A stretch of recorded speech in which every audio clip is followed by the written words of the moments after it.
आज के case studies के इस लेक्चर में बात करेंगे डाइवोर्स की और मेंटेनेंस की, क्योंकि डाइवोर्स और मेंटेनेंस दोनों एक दूसरे के पूरक हैं, इसलिए आपको ये दोनों नियम जान लेना बहुत जरूरी है। अगर आप डाइवोर्स लेना चाहते हैं तो ये नियम आपके लिए है, और अगर आप मेंटेनेंस नहीं देना चाहते हैं या पत्नी मेंटेनेंस लेना चाहती तो ये नियम पत्नी के लिए और पति के लिए। तो दोनों को ही इस नियम को ध्यान से समझ लेना चाहिए, डाइवोर्स के नियम और मेंटेनेंस के नियम। जय जिनेन्द्र, मैं मुकेश जैन।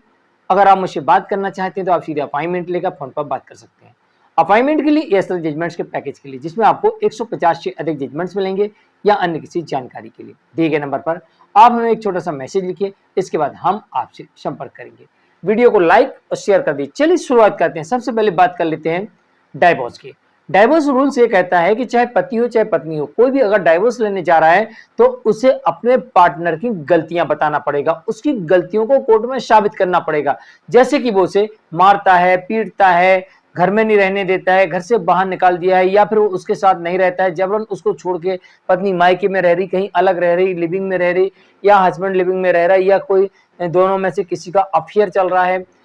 यानी जो डाइवोर्स लेने जाता है उसे दूसरे की गलती को कोर्ट में साबित करना पड़ेगा सबूतों के साथ। अगर आप झूठे एलिगेशन लगा के और आप डाइवोर्स लेने का प्रयास करते हो तो आपको कोर्ट डाइवोर्स नहीं देगी, आपकी डाइवोर्स की पिटीशन रद्द हो जाएगी।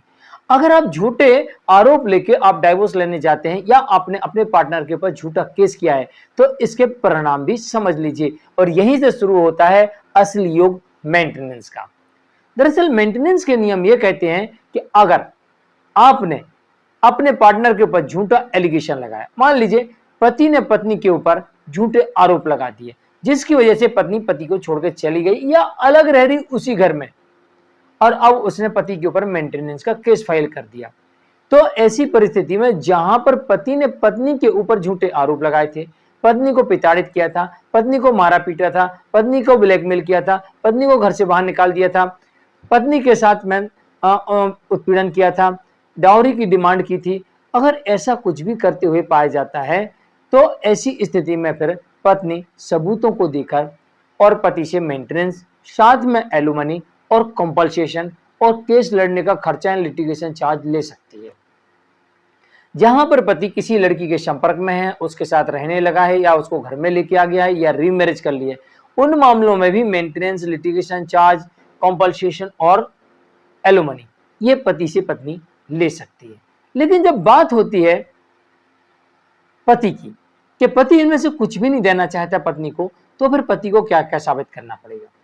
अगर पति पत्नी को कुछ भी नहीं देना चाहता तो सबसे पहले तो पति को पत्नी की इनकम साबित करना पड़ेगी। अगर पत्नी अपने लिए कम कमा रही है तो कुछ मेंटेनेंस देना पड़ सकता है। अगर पत्नी पति के बराबर कमा रही है तो उसे बिल्कुल मेंटेनेंस नहीं मिलेगा, और पत्नी पति से ज्यादा कमा रही है तो बिल्कुल नहीं मिलेगा। फिर तो यहां पर पत्नी को ना लिटिगेशन चार्ज मिलेगा, ना मेंटेनेंस मिलेगा, ना इंटरम मेंटेनेंस मिलेगा, ना एलुमनी मिलेगी।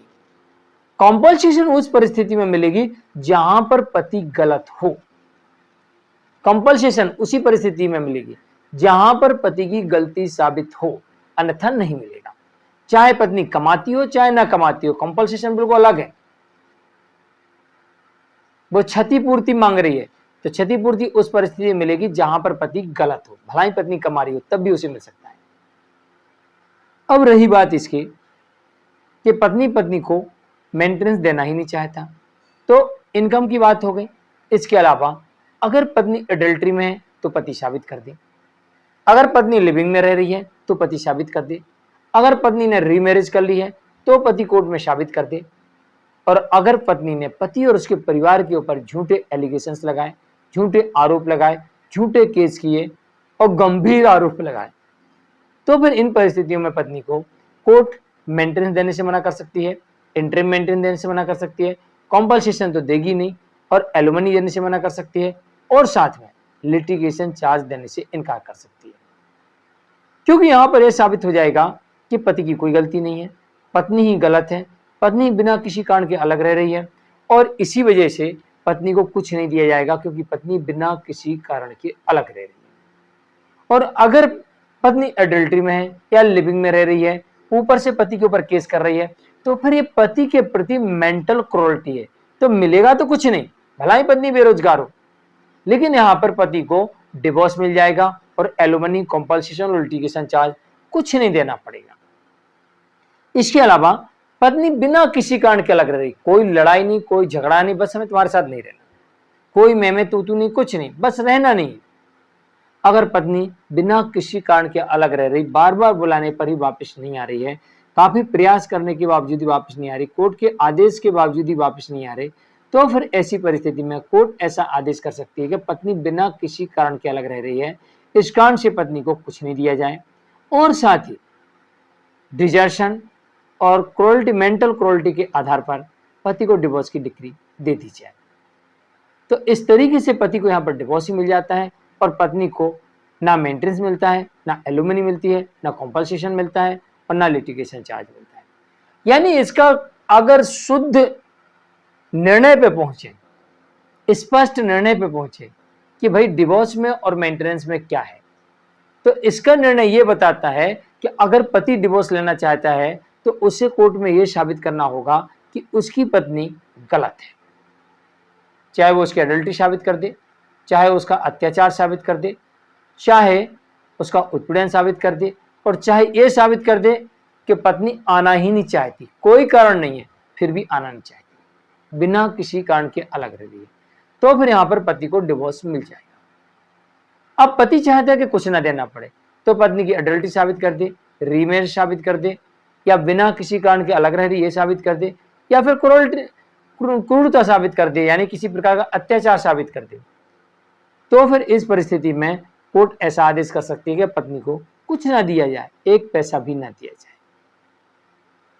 अब इसी प्रकार से अगर पत्नी डिवोर्स लेना चाहती है तो पत्नी को पति की गलतियों को साबित करना पड़ेगा कि पति मुझे लेने नहीं आता है, उसने घर से निकाल दिया है, दहेज के लिए उत्पीड़न करते हैं, मारते हैं, पीटते हैं, मेंटल टॉर्चर करते हैं, फिजिकल टॉर्चर करते हैं, मेरे पति का किसी के साथ अफेयर है, किसी लड़की को लेके आ गया या उसके साथ रह रहा है, या फिर इसने रीमैरिज कर ली, ये पत्नी को साबित करना पड़ेगा। अगर पत्नी ऐसा साबित कर देती है तो फिर यहां पर पत्नी को डिवोर्स तो मिल ही जाएगा, कॉम्पनसेशन भी मिल जाएगा, एलिमनी भी मिल जाएगी, और उसकी इनकम नहीं है तो यहां पर इंटरिम मेंटेनेंस और मेंटेनेंस भी मिल जाएगा। ये ध्यान रखिए कि डाइवोर्स और मेंटेनेंस दोनों एक दूसरे के पूरक है।